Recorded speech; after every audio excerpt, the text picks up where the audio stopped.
Hi, this video is to talk about specifically different policies and relationships that nations have with each other to either positively or negatively impact their role in the global economy. And so we'll talk about a few different things here. One is,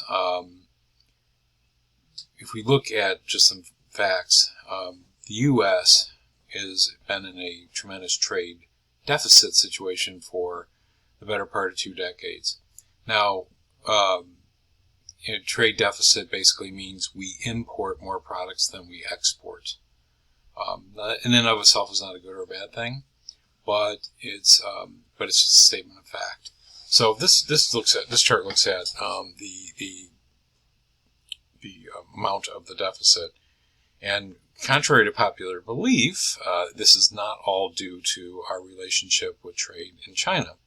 This is partially due to trade agreements we have that were encouraging an increase in imports with our immediate neighbors to the north and the south, with Mexico and Canada. It was called NAFTA, and NAFTA kicked in right around here in about the mid-90s. And the trade deficit really grew tremendously after that point, because we had basically, under that trade agreement, had decided to get rid of basically all of our, most all of our trade restrictions, and created a situation where manufacturing moved from the United States to Mexico and China. And I can show you some interesting pictures of how much Juarez, Mexico grew as a result of NAFTA, basically. Juarez is just literally across the border from Texas in Mexico. So U.S. companies that made things in the United States moved them to Mexico because labor was cheaper, basically. All right, so, and if we take a look at it further, we see that the countries where we have, now this is 2021, so I'm going to base that on something, is our biggest trade deficit is with China. And Mexico, which wasn't even on there before NAFTA, is now our second largest contributor to trade deficits. And Canada's for a little bit further down the list, but I want you to keep in mind something. NAFTA went away a couple of years ago and was replaced by one that was a little more restrictive, and that had a direct impact on how much our deficit was with Mexico and Canada. But China's more than making up the difference for what they Mexico and Canada have changed. All right, and now we look specifically at China, we can see that our trade deficit has grown tremendously. We've opened up our trade with China back in we're talking to them back in the 70s, and I know that there were certain things that happened in that period of time, but really didn't kind of kick in until the 90s, and we started bringing in more and more products from China, huge number, and so our trade deficit basically grew over that period of time. So, that gives you a rough idea why you might have in place either things that would positively impact or negatively impact our trade with other countries. Okay, so let's take a look at a couple other things. I always love to ask this question to students: do you drive an American car? So if you go back and look out inside and you look at your car, I said, sure I do. I drive a Chevrolet. Okay. Take a real hard look on the inside of the door, and it'll say basically where it was manufactured and assembled at, and don't be surprised that it wasn't anywhere in the U.S. It certainly probably wasn't in Detroit. So, the car industry has been dramatically impacted by the global economy and the type of trade that we're doing. So, the number one made, I think this is still true, I think this was a little dated, it might be a couple of years old, but the number one most American-made car is the Jeep Cherokee, which is made in Belvidere, Illinois. That manufacturing plant is out not too far from Rockford, so if you go basically out on 90 and head towards Rockford and points beyond, you'll look off to the north side of the road, and you will see a huge automotive manufacturing plant in Belvidere, and that's a Chrysler plant that makes Jeeps. And number 2 on this list is that all-American brand Honda. I'm saying that facetiously. Honda clearly not an American brand; it's a Japanese brand, but they make their trucks and some of their cars in the United States that are sold in the United States. And you might ask, like, well, why would they do that? For goodwill or something? It's like, no, it was an economic decision, because the tariffs put on automotive imports from Japan were pretty stiff and kept getting stiffer as the Japanese car brands, increased their market share in the United States. So the way to get around it was literally cheaper for them to build manufacturing plants in the United States for the cars that they're going to sell in the United States. So that's the decision that drove that, and makes these more American-made than even GM or American car companies, GM, Ford, or Chrysler. Okay, so you can look up and down the line, and you can see how whether or not you're actually driving an American-made car or not. It's just very global, so it's hard to say exactly where your cars are made. The automotive industry is definitely globalized. So now, if you want to have as a country, if you want to impose some barriers to trade, you would put in a couple of different things. You might put in a tariff, which is essentially a tax on the products that are brought into a country from another country, and is stated usually as a percentage of the value of what's being brought in, and that's collected as a tax that the government keeps. But basically that cost is passed on to the consumer. So a tariff helps some people, hurts others, right? There's other things that can happen too and get more dramatic.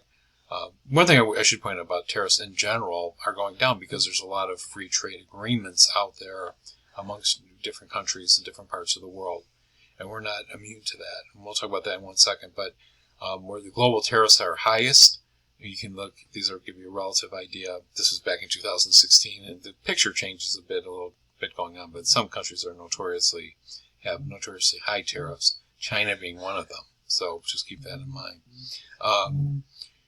Other countries, and I used to do some trade in India, and in India the tariffs could be really steep. That's on average 6.3%, but I had products that were at 50% tariff. So if I sold it to somebody in India for $1, it's the actual cost going into India was $1.50.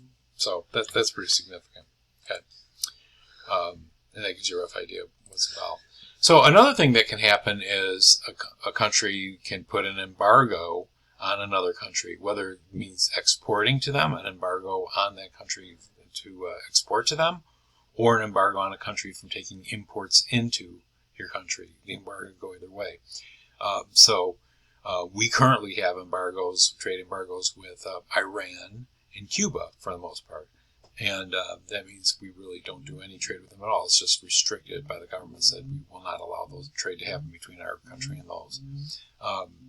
Now, I'm using it as an example. Back in 1973, the oil-producing countries that basically pump crude oil out of the ground, and mainly Arab countries, although there's other countries attached to that OPEC now, but basically said they created an embargo on exporting oil to the United States. And that created a tremendous shortage of gasoline, amongst other things, and it drove the price of oil up considerably. So I show you this picture. It kind of looks old and everything, but I remember it, so maybe I'm old, I don't know. So, but cars would line up, and basically the gas was in such short supply that you could, if the last number on your license plate was an odd number, you could go get gas on odd days. And if it was an even number, you could go get gas on even days. And even with that restriction in place, you had lines of people going to get gas, and then we regularly ran out of gas. So it was a real pain. If you think about that, how much dependent we are on cars, and how much of an impact that was, is pretty tremendous. Okay, so I have a really good video out there that I would really encourage you to watch because it's a really interesting thing. It had a huge impact on our economy. It drove up inflation in a very rapid way, and it really just played havoc with us. So we think we're paying a lot of money for gas now. But the amount that's gone up in the last year is nothing compared to what happened back in the 70s when it was going up by 100% every 6 to 12 months. So yeah, it was pretty crazy time. So the influence of that on that act, the Embargo Act, was to drive up, significantly drive up the price of oil. So back in 1970, it was $1.80.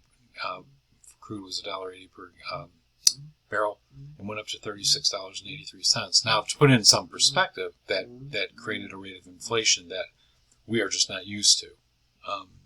That was definitely happening, and that drove unemployment. So, no question, the impact of this was significant. And so when we're talking about trade agreements, NAFTA's now gone away. It was replaced by the U.S.-Mexico-Canada agreement. It's more restrictive than NAFTA, and it's had some effect, and has created some changes in auto manufacturing and some other things. As an example, back in the 90s, if you bought a Camaro, I don't know if you're familiar with that car, but a Chevrolet Camaro, or back in those days, it could have been a Pontiac Firebird too. Those were made in Canada. Today they're again made in the United States. So that's one of the impacts of having that change in NAFTA.